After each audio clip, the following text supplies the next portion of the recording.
आप देख रहे हैं न्यूज नेशनल भारतवर्ष।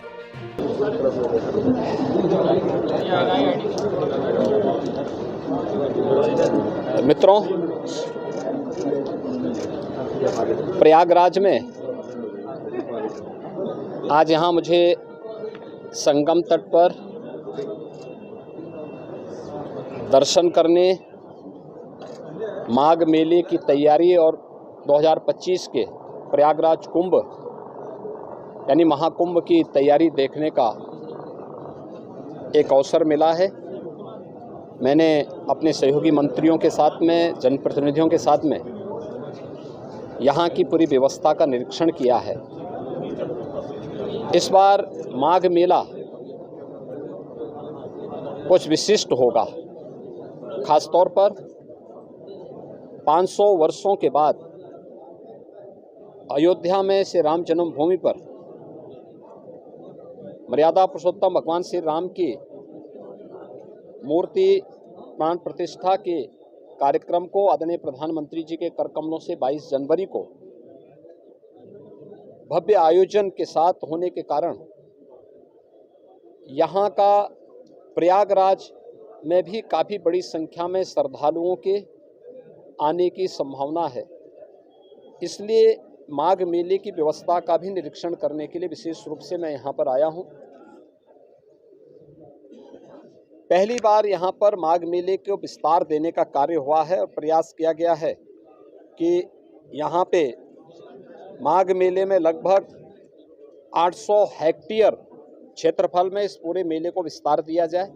पहले की तुलना में इसको बढ़ाने की कार्य हुआ है। 6 सेक्टर बनाए गए हैं। पेंटून ब्रिज भी 6 इसमें बढ़ा करके तैयारी की गई है। इसके अलावा अन्य तमाम विभागों के द्वारा जो भी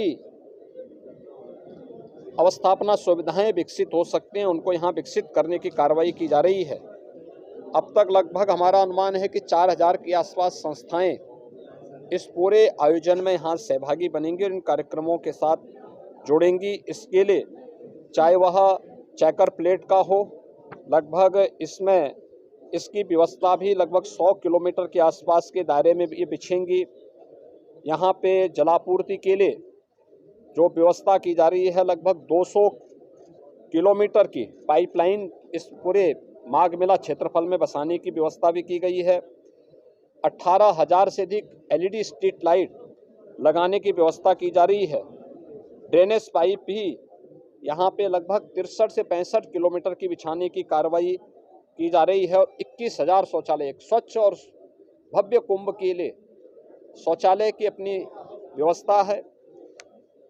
यहाँ पे चिकित्सालय की व्यवस्था भी माघ मेला में आने वाले श्रद्धालुओं के लिए, कल्पवासियों के लिए की जा रही है। और इस पूरे व्यवस्था के साथ साथ हम लोगों ने स्नान घाट की व्यवस्था भी यहाँ पर करने के लिए निर्देश दिए गए हैं, जिसमें विशेष रूप से 8000 फीट से अधिक के जो है घाट, स्पेशल घाट यहाँ पे तैयार किए जा रहे हैं मेले की दृष्टि से। गत वर्ष की तुलना में कल्पवासियों की संख्या बढ़ने की भी यहाँ पे संभावना है और उसी को ध्यान में रख करके सारी तैयारियां की जा रही हैं।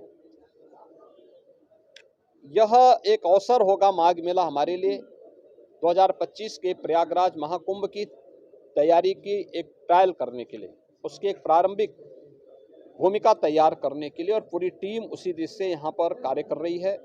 ट्रैफिक की व्यवस्था को सुनिश्चित करने का कार्य हो या फिर यहाँ पर पार्किंग के स्पेस को, कोई भी श्रद्धालु को, कल्पवासी को कोई दिक्कत न हो, इसके लिए भी पूरी व्यवस्था और उस प्रकार के सुविधा देने के निर्देश यहाँ पर दिए गए हैं। मुख्य स्नान जो होंगे, मकर संक्रांति का पहला स्नान 15 जनवरी को होगा। उस पूर्णिमा का जो दूसरा स्नान है यह यहाँ पर 25 जनवरी को होगा और इस दिन से कल्पवास भी यहाँ पे प्रारंभ होगा। मौनी अमावस्या 9 फरवरी को होगी, बसंत पंचमी 14 फरवरी को होगी, माघी पूर्णिमा 24 फरवरी को और महाशिवरात्रि 8 मार्च को संपन्न हो। ये आयोजन होंगे जो मुख्य 6 स्नान इस बार के इस पूरे माघ मेले के दौरान यहाँ पर देखने को मिलेगा लगभग 2 महीने का ये पूरा आयोजन चलेगा और इसके लिए पूरा प्रशासन, पूरा शासन लग करके इस आयोजन को श्रद्धालुओं की सुविधा और आने वाले जो कल्पवासी हैं, साधु संत हैं और अन्य जो भी संस्थाएं हैं, उन सब के साथ बेहतर तालमेल करके इसको भव्य आयोजन के साथ आगे बढ़ाने का कार्य करेंगे। और आज उसी की समीक्षा करने के लिए मैं स्वयं यहाँ पे आया हूँ और मुझे विश्वास है कि प्रयागराज कुंभ 2025 के पहले बेहतरीन माघ मेले की सुविधा हम श्रद्धालुओं को दे करके प्रयागराज को स्वच्छता और भव्य कुंभ का संदेश देने में सफल होंगे। धन्यवाद जी। आराम से लिखवा